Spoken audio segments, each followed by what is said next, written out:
Chers amis, bonjour, bienvenue sur la chaîne dédiée aux passionnés d'enluminure. Je suis à Istanbul et aujourd'hui j'ai résolu d'aller visiter la mosquée bleue. Donc me voilà sur le pont avec la station de métro et j'y vais, on se retrouve là-bas. Me voici donc dans cet édifice incroyable, aussi bien à l'extérieur avec la fontaine qu'à l'intérieur avec des portes plus surprenantes les unes que les autres. Je vous propose maintenant de vous présenter la mosquée et ensuite de vous parler de l'illumination. Donc la mosquée bleue ne me semblait pas si bleue finalement. Elle date du XVIIe siècle et un livre d'Elif Shafak en parle. C'est elle qui a écrit Soufi mon amour, que j'ai moins apprécié, mais l'architecte du sultan, en revanche, m'a vraiment beaucoup plu. Donc, on retrouve la spécialité ottomane des carreaux d'Iznik, les carreaux bleus qui sont faits suivant des traditions différentes. Et donc, si on veut parler d'ornementation, on a nos trois catégories, la géométrie, les motifs floraux et puis enfin la calligraphie. Voici un pêle-mêle de motifs géométriques pour donner peut-être de l'inspiration. Alors, ils viennent de plusieurs endroits. Le premier en haut à gauche est un assemblage de marbre au sol du palais Topkapi et l'effet pied de poule est absolument fascinant quand on voit qu'une même forme s'imbrique comme ça en marbre blanc et noir. Donc c'est un chef-d'œuvre finalement de réalisation. Dans mon souvenir, c'était l'entrée de la librairie du palais. Voilà. Ensuite, au milieu, on trouve ce grand vitrail qui met en œuvre un carré dynamique. Donc un carré, puis quand on le tourne d'un quart de tour, un autre carré, ce qui forme une étoile. Et c'est la base de la zélige. Voilà. Si on continue, j'ai photographié donc dans le coin droit en haut le sol de la boulangerie où je vais boire le thé chaque matin. Et en fait, il y a cette attention voilà, aux beaux motifs géométriques, même dans les magasins les plus populaires.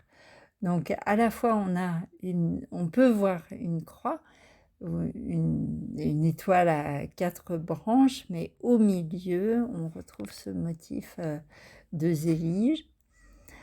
Si on passe à la rangée du bas, c'est un motif qui a été fait dans une station de métro qui m'a beaucoup intéressée à cause de l'effet 3D qu'il produit juste avec les trois couleurs qui sont le noir ou le gris, le rouge et le blanc. Et puis on voit des Grecs sur le bord. Et encore une fois, c'était un endroit très très populaire, un passage piéton sous une autoroute ou quelque chose comme ça. On voit le trait d'un tag qui a failli commencer dessus et qui donne un petit effet de spirale. Et enfin, les deux derniers motifs sont bien présents à la mosquée bleue et ils appartiennent à la porte d'entrée en fait, aux portes, devrais-je dire. Et on voit à la fois cette zélige au milieu et puis ensuite cette déclinaison. Quand elle s'étend, elle ne se reproduit pas forcément, mais les traits qui s'entrecroisent garde une dynamique symétrique et ordonnée. Mais c'est un ordre qui paraît très complexe au premier regard. C'est pour cela que les éliges sont assez fascinantes, puisqu'elles combinent à la fois l'irrégularité et la régularité. On s'attend à retrouver la même chose, mais il faut encore attendre.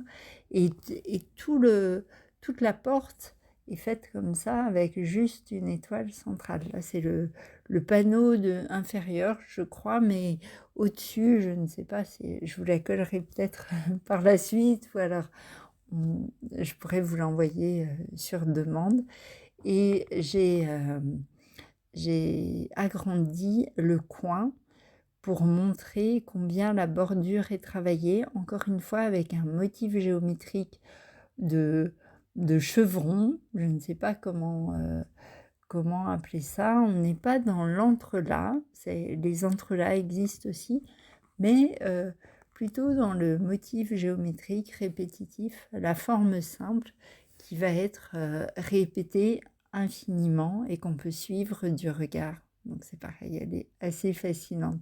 Donc les motifs géométriques sont un peu comme du tricot, je trouve, quand on les dessine, c'est-à-dire on entre dans un mouvement répétitif. En général, l'ornementation suppose une certaine répétition, mais la géométrie accentue ce côté-là.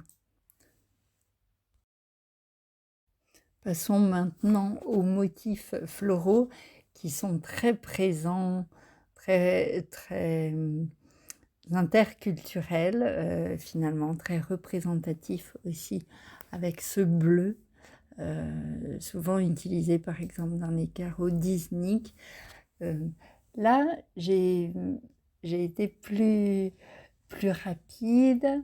J'ai mis l'extrait d'une frise pour montrer comment le végétal s'entrelace. Donc c'est le prétexte à montrer des feuilles comme les feuilles d'acanthe qui s'entrelacent infiniment. J'ai photographié la devanture d'une boutique qui vendait des céramiques traditionnelles ou contemporaines. Et on voit bien là le travail de recherche sur ce qui est au centre, ce qui est au coin et comment les motifs peuvent se rejoindre ou se répondre, faire une symétrie ou au contraire aller dans le même sens. Chaque carreau est différent dans cette boutique, mais il faut imaginer un pavage qui reproduirait le motif à l'infini. Et puis, sur la droite, j'ai mis un détail de 2 coupoles et une arche. On voit que tout ce végétal recouvre complètement la surface. Il n'y a pas d'espace vide, en fait. Tout est ornementé avec des fleurs. Alors effectivement, la calligraphie se mêle, si vous voyez la ceinture bleue qui est entièrement calligraphiée, ça c'est pour le chapitre suivant. Mais sinon, jusqu'à la moindre bordure, on trouve des végétaux, des fleurs qui tournent finalement, comme s'ils poussaient, et on peut les suivre du regard infiniment. Et ce qui m'a intéressée aussi, ce sont les fleurs qui descendent le long des coupoles, qui descendent de fils positionnés le long des coupoles. Donc il y a à la fois cette ornementation florale qui sert de remplissage, et puis à la fois ces fleurs qui fonctionnent en elles-mêmes sur la coupole d'en bas. Vous voyez, chaque fleur produit une sorte de rond bleu ou rouge, mais qui n'est pas très rond, qui suit plutôt le mouvement de pétales, de choses comme ça. Et c'est encore végétal, mais c'est plus indépendant. Et en plein milieu, j'ai voulu coller une fleur romane des manuscrits de l'abbaye de Cîteaux pour montrer que pas à la même époque. Les fleurs romanes sont plus anciennes que les fleurs de la mosquée ou la décoration florale de la mosquée. Mais en tout cas, ces fleurs romanes avaient déjà cette tendance à s'entremêler d'une manière plus ou moins réelle. Et ça représente un beau un beau pont entre les cultures, je trouve, que de voir qu'en enluminure, les formes se répondent d'une culture à l'autre. La dernière catégorie de décoration, ce sont les motifs calligraphiques. Comme j'étais dans une mosquée, on trouve de la calligraphie arabe et non pas latine, donc c'est moins parlant pour moi car je ne peux pas déchiffrer les mots en fait. Mais on peut s'en inspirer, on peut trouver une inspiration dans cette manière d'utiliser la calligraphie. Donc voilà, je vous ai mis 4 exemples où on voit alors le plus grand et l'expression calligraphique qui m'intéresse beaucoup, puisque c'est un calligramme finalement. Les lettres forment le dessin. Alors on peut penser que les lettres arabes se prêtent volontiers au jeu de l'agrandissement. C'est vrai que ça a été, enfin c'est très clairement, très souvent pratiqué. Maintenant, il me semble que les lettres latines pourraient jouer ce rôle aussi d'épouser une forme et puis de dessiner quelque chose. On a des auteurs qui ont fait des calligrammes. Alors l'étoile, par exemple, on voit bien que c'est une lettre pointue qui a été choisie à chaque pointe. Et du coup, l'effet est vraiment très beau, tandis que pour les pointes de la lune, on les a remplies sans que cela soit une lettre. Et puis, entre les lettres, on ajoute des éléments de décor qui peuvent être des voyelles, certes, mais qui sont aussi parfois des petits V ou des petits oiseaux, une forme d'oiseau en vol qui représente le saint, qui a une valeur symbolique. Donc voilà pour le calligramme. Ensuite, juste en dessous, alors là, je ne pourrais toujours pas déchiffrer, mais c'est une manière d'écrire qui est très courante, où les lettres se croisent et s'imbriquent de manière à remplir l'espace. Et de nouveau, alors là, on trouve les points et quelques annotations comme des signes qui servent à l'écriture, mais en plus, on remarque plusieurs oiseaux en vol qui servent à remplir les espaces et à donner un équilibre à l'ensemble. Les 2 dernières parties d'écriture calligraphique, alors pour l'une, il me semble, et là je ne suis plus très sûre, que c'est une inscription au-dessus d'une porte du palais du sultan, mais là maintenant j'avoue que j'ai oublié.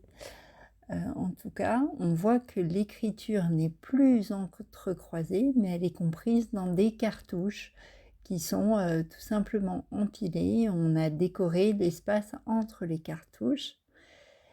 Et la dernière image est extraite, alors cette fois-ci de cette photo que j'ai faite de la mosquée de Chailayan, où je suis accueillie de mon quartier, en fait, avec cette lumière verte très caractéristique, et où on voit que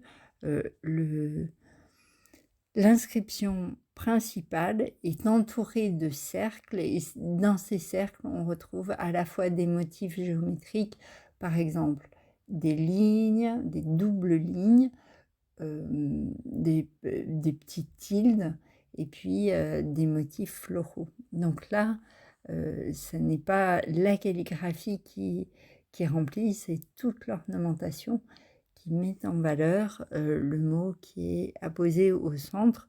Généralement en doré, là à cause de la lumière on ne le voit pas bien, mais c'est en doré sur fond noir pour célébrer, alors je ne veux pas dire de bêtises, mais il me semble que c'est l'un des noms d'Allah. Voilà. Donc j'espère que cette présentation, même en alphabet arabe, peut nourrir une réflexion sur comment mettre un texte en valeur par un texte latin, je veux dire, en valeur par la présentation ou l'ornementation, sa disposition sur la page. Maintenant, pour terminer, même si je sors un tout petit peu du sujet, je n'ai pas résisté au plaisir de vous partager quelques photos d'une architecture tout à fait spéciale. Il s'agit de l'architecture des citernes, ces endroits où, à l'époque romaine, on gardait l'eau, qui se visitent aujourd'hui. Bon, ils ne sont plus complètement remplis d'eau. Et on a des enfilades comme ça, avec des voûtes qui sont absolument magnifiques, qui font un effet, en tout cas, moi, ça m'a fait un effet incroyable. J'ai ajouté en bas une colonne avec la tête de Méduse retournée. Alors, ce n'est pas une chute ou quelque chose, une altération de la composition, c'était réellement comme ça. Je pense que, bah, je sais pas, j'imagine qu'on peut y penser au reflet dans l'eau, que tout est inversé si on regarde dans l'eau. Et d'ailleurs, vous voyez à côté que lorsqu'on visite, on côtoie des œuvres d'art qui se reflètent d'une certaine manière. L'éclairage est changeant. Donc cette citerne était tout à fait en haut, près de l'église Sainte-Sophie et du coup de la mosquée bleue. Et du coup, il y a toute une réflexion aussi sur la lumière, qui est très très agréable à voir, sans compter qu'il fait frais en période de canicule. Donc voilà, pour ce qui est de l'architecture, des performances du passé, puisque l'époque romaine remonte à 2000 ans. Les mosquées que je vous fais voir sont beaucoup plus récentes, mais on peut dire que plusieurs siècles nous séparent quand même.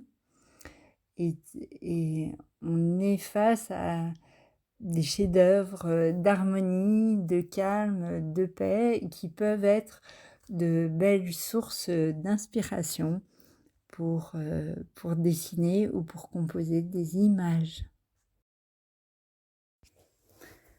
Merci de m'avoir accompagné pour cette visite d'Istanbul sous l'angle des motifs géométriques, calligraphiques ou floraux. Si vous avez aimé cette promenade, n'hésitez pas à me le dire en commentaire, likez, abonnez-vous et vive l'enluminure, vive la calligraphie et à très bientôt.